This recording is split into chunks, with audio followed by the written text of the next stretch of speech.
우리 하나님의 말씀 요한복음 2장 23절부터 3장 15절까지 우리 함께 보시겠습니다. 요한복음 2장 23절부터 3장 15절까지 좀 다소 긴 본문인데 제가 봉독하겠습니다. 6월절에 예수께서 예루살렘에 계시니 많은 사람이 그의 행하시는 표적을 보고 그의 이름을 믿었으나 예수는 그의 몸을 그들에게 의탁하지 아니하셨으니 이는 친히 모든 사람을 아심이요 또 사람에 대하여 누구의 증언도 받으실 필요가 없었으니 이는 그가 친히 사람의 속에 있는 것을 아셨음이니라. 그런데 바리새인 중에 니고데모라 하는 사람이 있으니 유대인의 지도자라. 그가 밤에 예수께 와서 이르되 랍비여 우리가 당신은 하나님께로부터 오신 선생인 줄 아나이다. 하나님이 함께 하시지 아니하시면 당신이 행하시는 이 표적을 아무도 할 수 없음이니이다.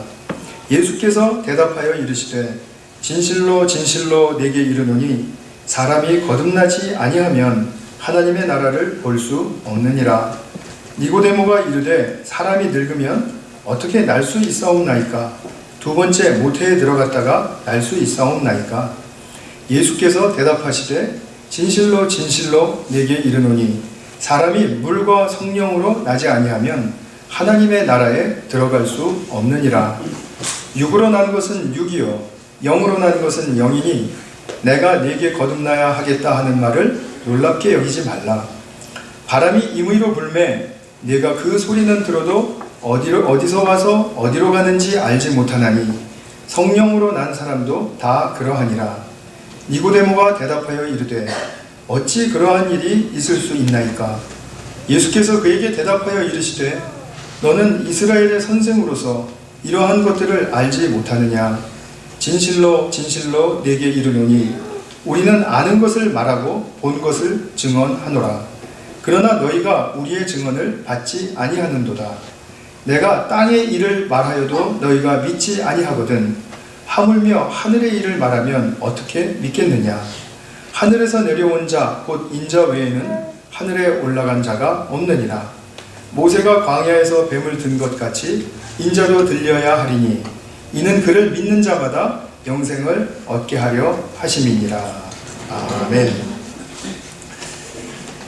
하루살이와 메뚜기가 만나서 친구가 되었습니다. 이 둘은 이제 하루 종일 즐겁게 놀다가 이제 저녁이 되니까 메뚜기가 하루살이에게 말합니다. 하루살이야 오늘 즐거웠어. 우리 내일 또 만나서 또 재밌게 놀자. 그랬더니 하루살이가 내일이라는 말을 이해하지를 못하잖아요. 그래서 내일이 뭐니? 하고 물었습니다. 그랬더니 메뚜기가 내일이란 오늘 저무는 저 해가 산속에 머물러 있다가 다시 새로 뜰 때 그때가 내일이야. 그랬더니 하루살이가 참 별 알 수 없는 얘기를 다 하는구만 하고 화를 내면서 집으로 돌아갔습니다. 내일이 왔는데 친구를 잃은 이 메뚜기가 외롭게 지내다가 개구리를 만나서 친구가 되었습니다. 이 둘은 가을 내내 아주 즐겁게 놀았습니다. 그리고 이제 겨울이 가까이 다가오자 개구리가 말합니다. 야 뚜기야 한 계절 동안 너와 정말 참 즐거웠다. 근데 지금은 좀 쉬고 우리 내년에 다시 만나서 놀자. 그랬더니 메뚜기가 묻습니다. 내년? 내년이 뭔데? 개구리가 말합니다. 내년이라는 것은 지금 내가 땅속에 들어가서 좀 잠을 좀 자려고 하는데 그동안에 이제 땅이 얼었다가 다시 따뜻한 햇볕이 내려서 그게 녹을 때쯤 되면 그때가 내년이야. 그랬더니 이 메뚜기가 별 알 수 없는 얘기를 다 하는구만 하고 화를 내면서 집으로 돌아갔습니다. 사람도 그렇지 않을까요? 잘 알아들을 수 없는 이야기를 자꾸 하면 화가 나지 않겠습니까? 전혀 안 그러신 표정이 돼서 다행입니다. 저희 고등학교 때 선생님 한 분이 이제 자기 고등학교 시절 이야기를 해주셨어요. 이제 학생으로 이제 고등학교 다니실 때 이제 젊은 물리 선생님이 오셨답니다. 근데 도무지 이 선생님이 하는 말을 알아들을 수가 없더래요. 그래서 저렇게 못 가르치는 선생님이 있나 하고 이제 속상한데, 보니까 주변의 친구들이 다 속상해 하더라는 거예요. 그래서 그 선생님을 결국은 성토했답니다. 그래서 교장실에 이제 좀 똑똑한 분이었나 봐요. 그러니까 이제 뭐 임원단쯤 됐던 것 같아요. 그래서 교장실에 가서 이 선생님 도무지 우리는 못 받아들이겠습니다. 좀 바꿔주십시오. 그래서 결국은 이 물리 선생님이 학교를 떠나시게 되었답니다. 근데 나중에 보니까 이 떠나시게 된 물리 선생님이 서울대학교 물리학과에서 학생들 가르치고 계시더래요. 별로 웃긴 얘기는 아닌 것 같아요. 그렇죠? 오늘 본문에 보시면은 당대에 뛰어난 학자이고 바리새인으로서 굉장히 추앙받고 존경받는 종교 지도자이고요. 나라에, 그때 이제 이스라엘 나라에는 최고 기관이 이제 공회로서 산헤드린이라는 그 의회가 있었습니다. 거기에는 그 나라의 최고 권력자, 실력자들, 물론 거기에는 학자의 성품, 이 자질도 갖추어야 됩니다. 그런 사람들 70명이 이제 운영해서 나라를 다 이제 살림살이를 하는 실질적인 권력 기관이죠. 이제 거기에 한 명이었던 그런 니고데모라는 사람이 예수님께로 찾아와서 거듭남에 대한 말씀을 계속 이제 듣고는 있는데 못 알아듣는 것을 보시게 됩니다. 하루살이도 내일을 몰랐고 또 메뚜기는 내년을 몰랐는데, 이 니고데모는 예수님 말씀하시는 동안에 거듭남에 대한 그 이야기를 이해를 하지 못했습니다. 근데 오늘 본문만을 봐서는 니고데모가 이렇게 자꾸 엉뚱한 소리 하다가 결국은 이제 예수님께서 하시는 말씀으로 쭉 이어져서 이제 3장이 맞춰지게 되는데, 요한복음 19장 39절에 가서 보시면은 예수님이 돌아가셨을 때 그 장례식 때 사용하는 그 몰약과 향품, 이것을 100파운드, 그러니까 이제 그때 당시로 하면은 한 320kg 정도, 32kg 정도 됩니다. 그 100파운드보다는 좀 낮은 숫자죠. 리트라라는 단위를 썼는데 100리트라의 향품을 가지고 와서 예수님의 장례를 치러줬습니다. 근데 이 100리트라라는 그 숫자의 의미가 있습니다. 왜냐하면 그때 당시에는 왕이 장례 드릴 때 그 향품 100리트라를 사용했다는 거예요. 그러니까 니고데모 입장에서는 예수님을 누구로 확신하고 100리트라의 향품을 가져간 것입니까? 이 세상에 진정한 왕이시다 라는 그런 고백을 담은 100리트라의 헌물이 있었던 것입니다. 이것을 보게 되면 니고데모는 결국 예수님의 제자가 되었던 것은 분명합니다. 어쨌든 간에 지금 오늘 이 자리에 있어서 엘리트 중에 그 최고 엘리트가 못 알아들었던 그 주제는 거듭남에 대한 것이었습니다. 오늘 살피고자 하는 주제가 거듭남에 관한 것이죠. 먼저 니고데모가 예수님을 찾아온 배경을 우리가 2장 23절부터 보면 알 수가 있습니다. 그때 당시에 예수님께서 예루살렘에서 많은 기적을 행하셨습니다. 그 표적을 행했다고 해요. 기적 너머에 어떤 분명한 메시지를 보게 하는 것을 표적이라고 이제 특별한 용어를 사용하는데, 요한복음에서는. 근데 이제 표적을 행하셨는데 이를 보고 사람들이 믿었다고 했습니다. 그들 중에 니고데모가 있었던 것이죠. 당연하죠. 니고데모는 성전에 있는 사람, 일하는 사람이니까. 거기서 이제 물론 뭐 위치는 조금 달랐어도 늘 성전을 가까이 하는 사람이니까요.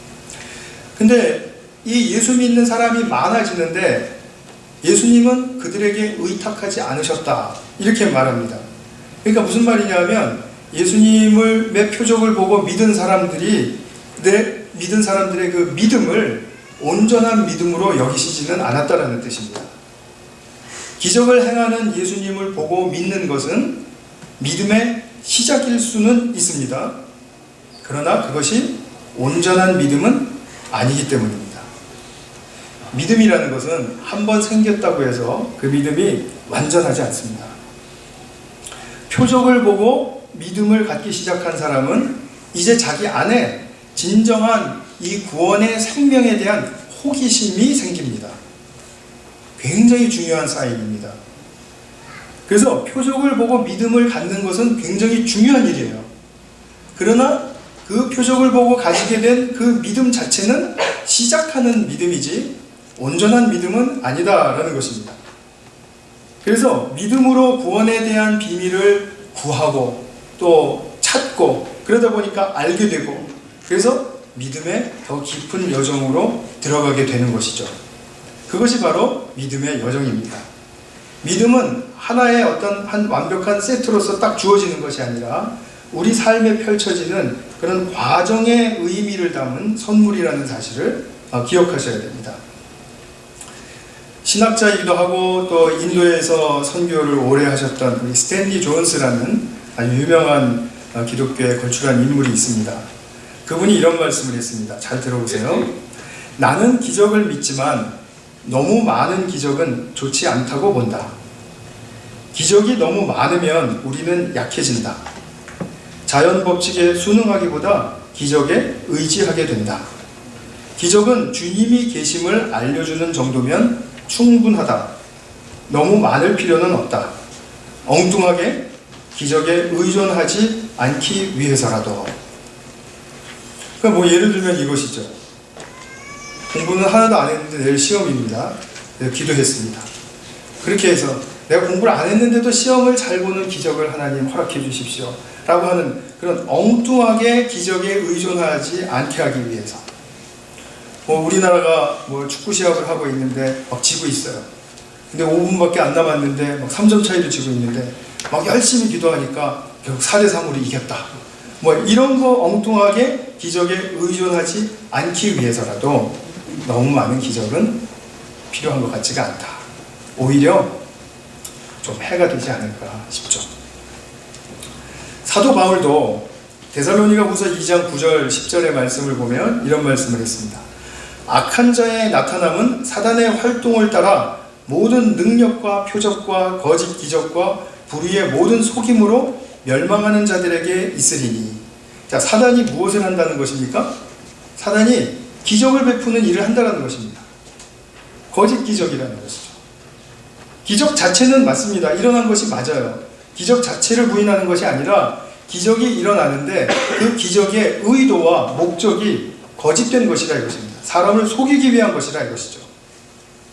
그러니까 기적을 통해서 하나님께로, 예수님께로 더 가까이 나아가게 하는 것이 아니라 기적을 통해서 나의 필요와 나의 지금 계획을 성취하고 만족시키려는 의도에서 기적을 자꾸 사용하게 되면 그것은 기적의 거짓에 속는 것입니다. 니고데모는 지금 성전에서 예수님이 행하시는 표적을 보고 믿음이 생긴 것이기 때문에 예수님께로 진정한 구원에 대한 질문을 하기 위해서 밤에 찾아갔습니다. 니고데모는 예수님께 대항하고 반대하고 반박하기 위해서 온 사람이 아닙니다. 표적을 보고 믿었기 때문에 예수님에 대한 긍정적인 호기심이 당연히 생겼던 것입니다. 그 사인을 가지고 이제 예수님을 찾아온 것이죠. 밤에 온 이유는 무엇일까요? 그건 너무나 쉽죠.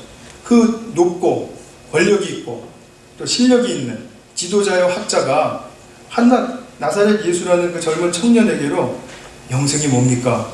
영생을 어떻게 얻을 수 있습니까? 이 질문을 하러 온다는 자체가 좀 체면에 안 맞는 얘기잖아요. 그러니까 또 그렇게 묻고 있는 자기 자신을 동료들이 발견하면 어떻게 될까요? 저 친구 지금 정신 나갔어. 예수님은 지금 예루살렘에서 표적을 나타내시면서도 그 앞에 더 앞서서 본문을 보시게 되면 그 장사치들과 환전상들을 막 뒤집어 엎고 예루살렘에서 소동을 벌이신 분이거든요. 그러니까 반성전적인 태도를 가지고 있는 그 예수께로 가서 영생에 대해서 묻는다라는 것은 그건 너무나 이상한 일이죠. 이단자에게 가서 구원받게 해달라고 말하는 것과 똑같은 것이죠. 그 사람들 입장에서는 그렇다는 것입니다.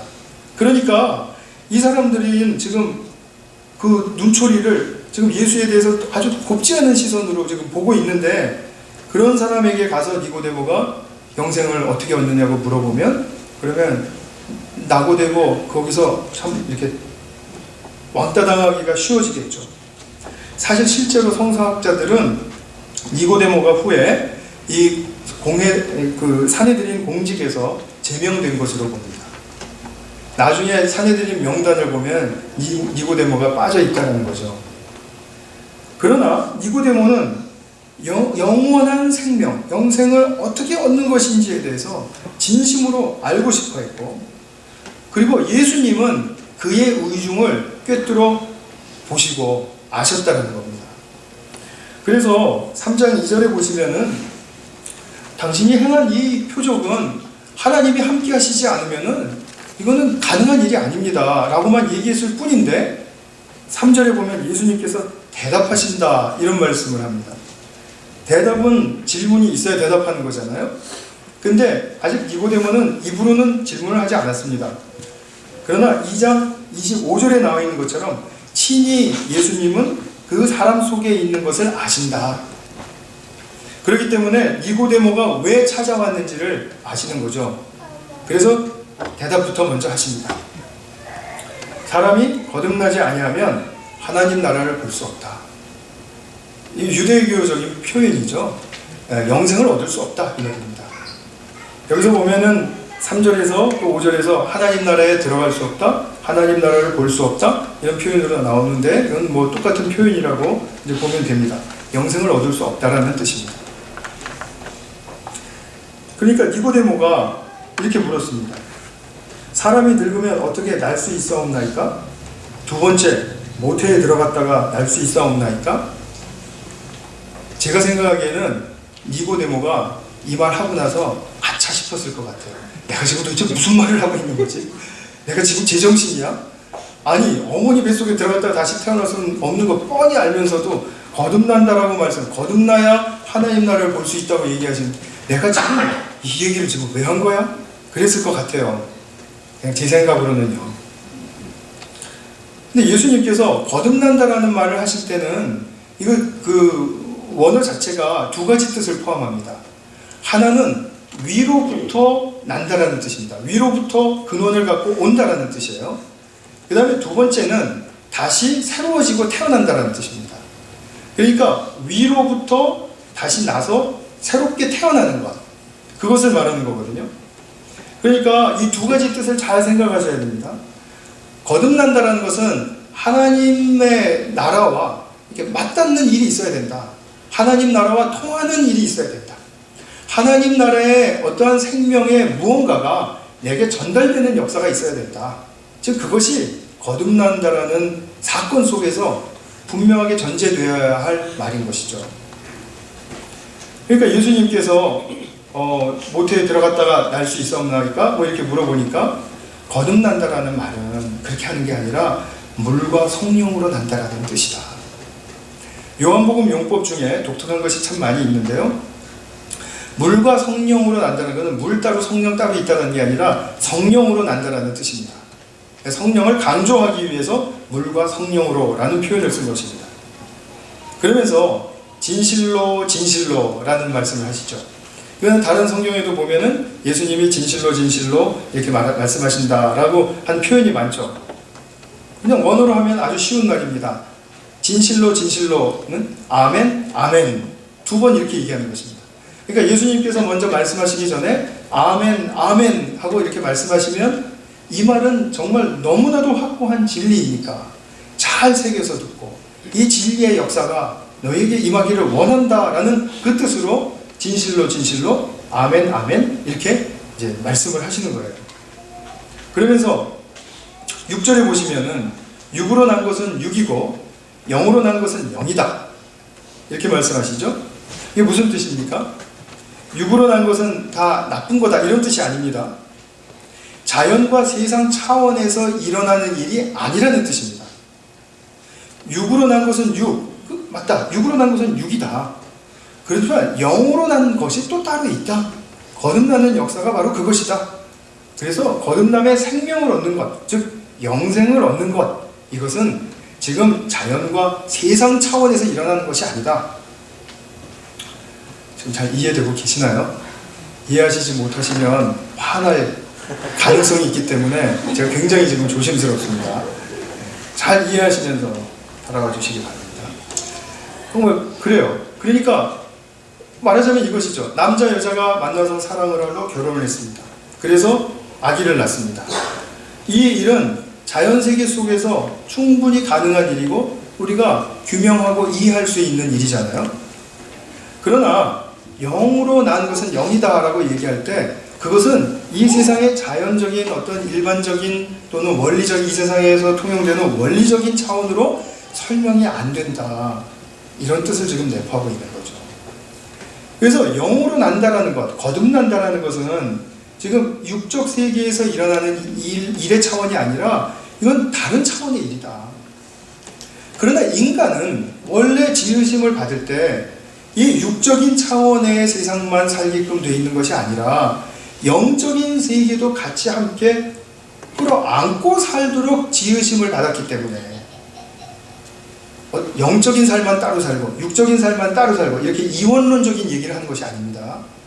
영적인 삶을 살 때는 육적인 삶도 포함하고 육적인 삶에 내가 지금 겉으로 보이기에는 그런 삶을 살 때에도 영적인 것을 품고 살아야 된다라는 그런 인간 창조의 목적을 우리가 생각을 하면 결국 예수님께서 거듭나게 하시는 역사라는 것은 우리를 온전케 하시기 위한 역사인 것을 아실 수가 있겠죠. 바울이 자기의 서신서에서 육이라고 표현할 때는 약간 부정적인 의미를 갖습니다. 세속적이고 그 거짓에 속고 욕심을 내고 하는 그런 차원에서의 육적인 것을 이제 많이 빗대어서 이야기하기도 하는데, 요한은 이 육적이다라고 얘기를 할 때 이 부정적인 의미를 사용하는 게 아닙니다. 그냥 우리의 삶, 지금 이 땅 위에서의 삶을 이야기하는 것입니다. 그러니까 어떤 부정적인 것과 선한 것의 대조가 아니고 이것은 같이 합쳐져야 한다라는 의미에서, 통합적인 의미에서 지금 말씀하고 계신다는 것을 우리가 알아야 됩니다. 그래서 육의 세계에서 일어나는, 육으로 나는 것과 영의 차원에서 새로이 태어나는 거듭남의 역사가 우리에게 동반되어야 되는데, 이것 영으로 태어나는 역사는 물과 성령으로 가능하다, 성령으로 가능하다라는 거죠. 8절에서 이제 이게 이해가 잘 안 되니까 비유로 말씀을 하십니다. 바람의 역사와 같다라는 거죠. 바람은 어떻게, 우리가 바람이 불면 소리가 들리죠. 아주 미풍은 잘 들을 수 없을지도 모릅니다. 그러나 우리가 딱 나가서 바람을 같이 맞으면, 그러면 나는 바람이 하나도 안 느껴지는데 라는 사람과 나는 바람이 너무 시원하고 좋은데 라고 느끼는 사람과 갈라질 수 없죠. 다 바람이 부는 사실은 알지 않습니까? 바람이 분다. 바람은 부는 거예요. 그런데 이 바람은 어디서 와서 어디로 가는지 모른다. 그러니까 그것과 마찬가지로 거듭남의 역사도 우리가 분명히 하늘에서부터 온 것이지만, 하늘에 분명한 근원을 두고 있는 것이지만, 그러나 우리가 세상적인 눈으로 볼 때는 어디서 와서 어디로 가는지, 즉 어디서부터 무엇을 얻어서 무엇으로 태어나는지 그것은 우리가 잘 모를 수 있다. 완전히 모른다는 뜻은 아닙니다. 그러나 처음에는 모를 수 있다. 지금 이것을 니고데모에게 친절하게 설명을 해주고 계시는 거죠. 줄여서 말하면 사람이 물리적 현상적으로 알 수 있게 거듭나는 것이 아니라는 거죠. 즉 영의 차원이, 하늘의 차원이 우리 땅의 차원으로 임하게 되는 역사, 그것을 말하는 것입니다. 사실은 지금 이 예수님의 하늘의 차원이 우리 땅의 차원으로 임하게 된다, 하늘로부터 나는 것이다, 위로부터 나는 것이다, 이 말의 뜻은 이미 1장 4절에서도 그림으로 보여졌었습니다. 예수님께서 이 땅에 빛으로 오셨다고 얘기를 해요. 빛으로 오셨는데 어둠이 그 빛을 깨닫지 못했다. 그리고 그 빛을 거부했다, 거절했다, 이렇게 얘기하거든요. 그러니까 빛이라는 것은 지금 생명을 얘기하는 것입니다. 생명이 이 땅에 내려왔는데 그 생명을 거부했다라는 것이 이제 그 앞에 서두에서의 요약의 말씀이었습니다. 자, 그 그림을 생각해 보시면 이제 알죠. 예수님께서 우리에게 오셨습니다. 그러면 예수님이 오시면은 우리는 설명할 수 없는 어떤 거듭남의 역사가 일어나게 되는데, 그 거듭나게 되는 역사는 이 세상적인 현상적인 것, 물리적인 것으로 설명이 불가능하고, 그러나 분명한 것은 일어나는 것임에 틀림없다라는 거죠. 여기서도 한 가지 우리가 짚고 넘어가야 합니다. 아까 표적을 믿고 생긴 믿음은 믿음의 시작이지 온전한 믿음은 아니라고 말씀을 드렸죠. 여기서도 그래요. 거듭난다라는 말은 사람이, 또 인격이, 우리의 가치관이, 우리의 행실이 완전해지는 것을 말합니까? 빨리 아니라고 대답을 하셔야죠. 대답을 안 하신다는 것은 그런가 아닌가 지금 궁금해하시고 계신다는 건데, 그러면 내 자신을 보게 되면 어떤 결과에 이르러야 될까요? 나는 거듭나지 않았구나라는 결과로 나와야 되는 거지 않습니까? 제가 지금 너무 복잡하게 얘기했나요? 네. 하여튼 지금 잘 생각하고 들으셔야 돼요. 우리가 거듭났다라는 말은 거듭난 크리스찬이 왜 저래? 이 말은 가당하지 않아요. 거듭난 크리스찬 지금 성장 중에 있습니다. 그렇기 때문에 아직도 세상에 탄력이 남아있고 가치관이 아직도 세속적인 것이 남아있을 수 있습니다. 그것과 지금 싸우는 중이기 때문에 힘든 것입니다. 맞죠? 우리는 인격적으로나 행실적인 측면에서 거듭났다고 해서 완전함을 기대할 수 없습니다. 만약에 기대한다고 생각하신다면 그건 성경의 어떤 마술적인 신앙으로 지금 바꾸어서 믿고 계시는 겁니다. 비성경적인 신앙입니다.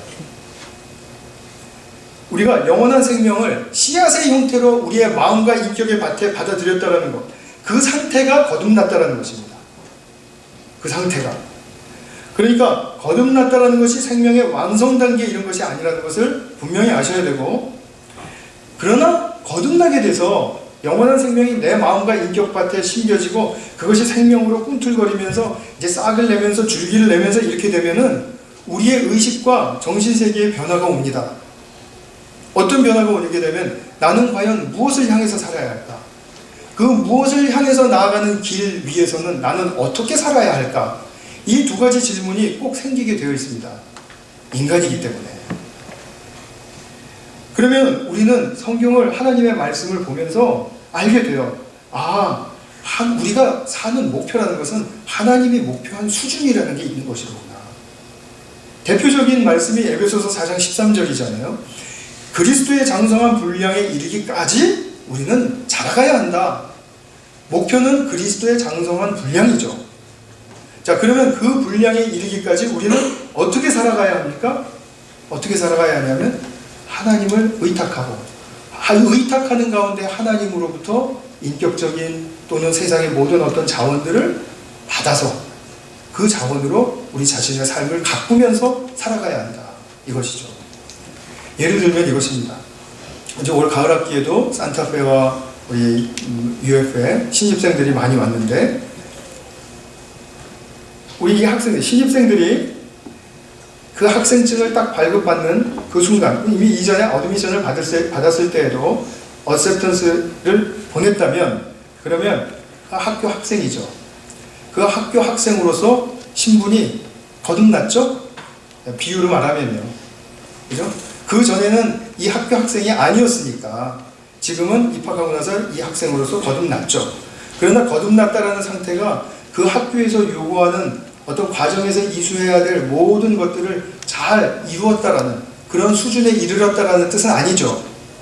이제 앞으로 3년이면 3년, 5년이면 5년 이렇게 성실하고 착실하게 건강하게 잘 그 과정을 밟아가야지만이 마지막에 그 학위라는 것을 통해서 내가 이 학교에서 요구하는 수준에 다다랐구나, 그것을 증명하게 되는 것 아닙니까? 그죠? 그러니까 지금 우리가 그 과정 중에서 하루하루를 어떻게 살 것인가, 한 학기마다 우리가 어떻게 감당해 나가야 할 것인가, 이것을 우리가 잘 생각하고 그 방법을, 삶의 방법을 성경을 통해서 터득하는 것, 이것이 지금 장성한 분량에 이르기까지 우리가 가야 하는 과정 중에서 꼭 필요한 삶의 모습이죠. 그러면 우리가 이제 이런 그 거듭남의 역사가 성령으로 말미암아 예수님을 통해서 일어나게 되는 것인데, 근데 이 거듭남에는 축복이 있습니다.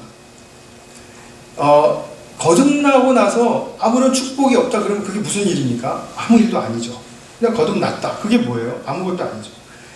니고데모는 실력 있는 종교 학자이면서도 인간의 삶에 위로부터 새롭게 태어나는 역사가 있다는 사실에 대해서도 몰랐고, 거듭나게 되면 어떤 축복이 일어난다는 것도 몰랐습니다.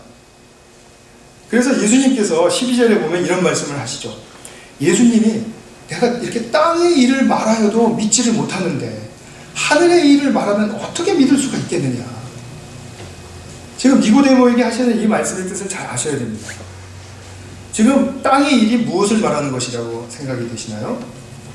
땅에서 일어나는 일이 뭡니까? 지금 우리가 주제를 보고 있는 것처럼 거듭남이죠. 거듭남 땅에서 일어나는 거 맞습니까? 우리가 거듭날 때 하늘로 슝 하고 들려 올려졌다가 거기서 딱 거듭나고 땅으로 뚝 떨어집니까? 아니죠. 거듭남의 일이라는 것은 이 땅에서 일어나는 일입니다. 이 땅에서. 그렇죠? 그러면은 거듭남의 이 땅의 일을 거듭남에 대해서 지금 얘기를 해도 지금 니고데모가 못 알아듣고 있지 않습니까? 그러니까 이 땅의 일에 땅에서 일어나는 거듭남의 사건도 이해하지 못한다. 그런데 그것은 씨앗의 형태로 일어나는 일이고 이 현상적으로 설명할 수 없는 일이니까 그래, 이해하지 못하는 거 이해할 수 있다. 그러나 성경학자이고 정말 그토록 구약에 정통한 바리새인인데 하나님의 백성으로서 거듭나면은 일어나게 될 그 축복에 대해서까지도 모르는 것은 도대체 무엇이냐. 지금 니고데모에게 그것을 지적하고 있는 것입니다. 말하자면 거듭남의 역사는 내가 가르쳐줘야 안다고 치고 지금 구약 백성은 구약 시대로부터 계속해서 하나님이 요구하셨고 나의 백성은 이래야 된다 이렇게 말씀해 오셨던 그런 측면에 대해서 도대체 모르고 있다는 것은 말이 안 되지 않느냐. 예수님의 안타까운 심정을 표현하는 것입니다. 그러니까 두 번째로 땅에서 일어나는 일, 거듭남의 축복의 역사, 이것을 염두에 두고 말씀하시는 것이기 때문에 지금 그 축복의 실제가 무엇인지를 우리가 좀 알아야 되겠죠. 사실은 제가 말씀드리고자 하는 이 거듭남의 축복은 한데 어우러서 기독교 축복의 모든 것을 아우른다고 보셔도 좋습니다. 그 거듭남에 따라오는 축복, 첫 번째 것은 참된 영성이 길러진다는 것입니다. 근데 요즘은 세상 교회 밖으로 나가도요, 누구나 다 영성에 대해서 이야기해요. spirituality. 당연히 다른 종교에서도 영성을 이야기하고요. 사회단체에서도 영성을 얘기하고요. 인간이 돼야 된다는 측면에서 영성을 얘기하고요. 중독자 모임에 가도 영성을 얘기해요. 우리 중독을 치료받기 위해서 모이는 그 모임의 가장 중요한 핵심은 뭐냐면 바른 영성을 찾고자 하는 것이다. 기독교 영성인지는 모르겠지만 하여튼 그 사람들은 통합적인 영성을 이야기해요. 나중에 설명할 시간이 있으면 더 깊게 설명을 드리도록 하겠습니다. 그 영성이 이루어져야 된다는 것인데 그 영성이라는 것은 무엇이냐면 내가 하나님께 합당한 그릇이 되는 것입니다. 하나님의 뜻을 알고 행할 수 있도록 내가 준비가 되는 그릇이 되는 것, 그것이 바로 영성을 얻는다라고 얘기하는 것입니다. 근데 이 영성의 초점은 사랑이죠. 사랑의 영성이 길러져야 되는 것입니다. 어떤 다른 영성이 아닙니다. 무슨 신비를 보고 미래를 꿰뚫어 보는 그것을 보고 어떤 사람이 나타나면 그 사람 주변으로서 쫙 몰리는 그런 어떤 그 카리스마틱한 그런 역사가 일어나고 이러한 영성을 이야기하는 것이 아니고 사람마다 누구에게나 필요하고 반드시 이루어져야 할 그 사랑의 역사를 담은 영성, 이것을 성경은 지금 너무나도 강조하고 있는 것을 사실은 제가 거의 매주 말씀드리고 있지 않습니까? 요한복음의 요절은 뭐죠? 3장 16절 지난주에 보셨죠? 하나님이 세상을 이처럼 사랑하신다라는 거죠. 하나님이 세상을 이처럼 사랑하시는 것을 세상이 너무나 모르니까 자기 독생자를 보내주셔서 지금 오늘날 우리로 하여금 하나님의 사랑이 어떤 것인지 그래도 감잡고 찾아갈 수 있도록 만들어주신 것 아니겠습니까? 예수님이 오시지 않았더라면 하나님이 세상을 이처럼 사랑하시는 것을 알 수 있었을까요? 안 그러죠. 그렇게 못하죠. 그리고 한다는 것은 최선을 다해서 우리가 같이 선하게 살자, 같이 한데 뭉치자, 이것이죠. 하나님의 사랑을, 그 사랑을 알지 못하는 가운데서도 그런 선함의 역사는 얼마든지 일어날 수 있습니다. 그 선함의 역사가 나쁘다라고 말씀드리는 건 아닙니다. 그러나 우리에게는 그 선함보다도 더 중요한 것이 있다는 거죠. 하나님이 세상을 이처럼 사랑하시는 그 하나님과의 만남, 그 사랑의 실체를 붙들 수 있는, 우리 지금 이 영성이 길러질 수 있는 거듭남이 일어날 수 있고 가능해졌기 때문에 당연히 우리는 하나님의 사랑을 담은 영성을 길러가야 된다는 거죠. 하나님의 영성, 하나님의 사랑을 우리가 만나게 되고 그것에 감동받게 되면 어떤 삶을 살게 되죠? 예수님의 명령에 나타납니다. 13장 34절 35절, 저는 이것이 두 번째 요한복음의 요절이라고 믿습니다. 무슨 말씀입니까? 서로 사랑하라. 서로 사랑하면 너희가 나의 참 제자인 줄을 세상이 알고 모두가 알 수 있을 것이다. 자, 여기서 보세요. 내 참 제자인 것을 세상이 알게 될 것이다 라고 말씀하는 그 의도에는, 사랑하는 삶이 이루어지면은 그것은 그냥 보이지 않게 설명할 수 없게 이루어진다는 뜻입니까? 아니면 너무나도 확연하고 분명하게 나타날 수 있다는 얘기입니까? 후자죠. 그죠? 근데 사람들이 우리 교회를 보고 우리가 서로 사랑하는 사람들인 줄 잘 몰라요. 그럼 우리가 어떤 상태에 있다는 거죠? 사랑에 너무 미숙한 상태에 있다는 거 아닙니까? 그죠? 사랑을 찾고 구하고는 있는데 너무 막연하고 애매한 가운데 내가 도대체 뭘 하는 것이 사랑을 하는 것인지를 잘 모르는 상태, 아직도 어둠의 영향 속에 있다라는 그런 말밖에 되지 않지 않나요? 그러니까 우리에게는 예수님의, 하나님의 이처럼 크신 사랑을 받았고 우리가 서로 사랑하는 삶을 산다면 우리의 삶은 그 방식에 있어서, 내가 삶을 사는 어떤 스타일의 문제에 있어서 변화가 되어야 된다는 거죠. 내가 그냥 옛날에 살던 대로 살면서 나는 사랑을 목적으로 살아요, 나는 사랑하고 싶어요, 간절해요, 이런 말은 필요 없다는 것입니다. 그거는 나 혼자 해야 될 얘기고, 우리는 더욱더 풍성한 사랑의 실천으로 나가야 된다는 것입니다. 그래서 제가 아까 루이지아나 우리 구재원군 보낼 때도 한 분도 빠짐없이 했으면 좋겠다. 바로 그것이 하나의 표현이기 때문에 그런 것입니다. 그리고 지금 우리가 이런 사랑의 영성을 길러가는 가운데 또 한 가지의 연결된 측면에서 축복이 일어나는 것이 있습니다. 많은 사람들이 이것이 축복이라고 생각하지 않아요.